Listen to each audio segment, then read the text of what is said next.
बहुत खौफ देख रहा हूँ तुम्हारी दोनों आंखों में। तुम अच्छी तरह जानते हो कि फंस चुके हो। अपने हाथ से मौका दिया है तुमने मुझे। एक आखिरी मौका दे रहा हूँ मैं तुम्हें।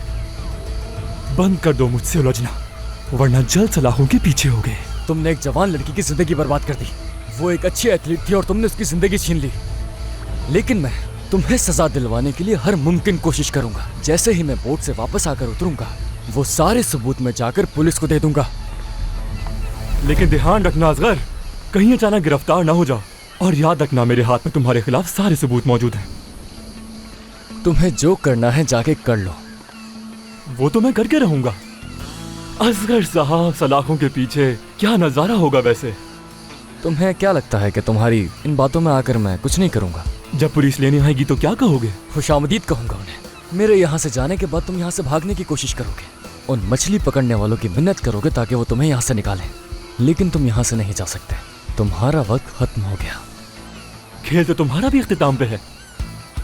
मतलब अब सिर्फ दो ही रास्ते बचे हैं। या तो हम एक दूसरे की जिंदगी बर्बाद करेंगे, या फिर एक दूसरे से सुलह कर लेते हैं। मसलन मैं पुलिस को कुछ भी नहीं बताऊंगा और तुम मेरे मसाइल के बीच में आना बंद कर दो। तुम मेरी बात ही नहीं समझ रहे। तुमने जो उस लड़की के साथ किया उसकी सजा तुम्हें मिलेगी।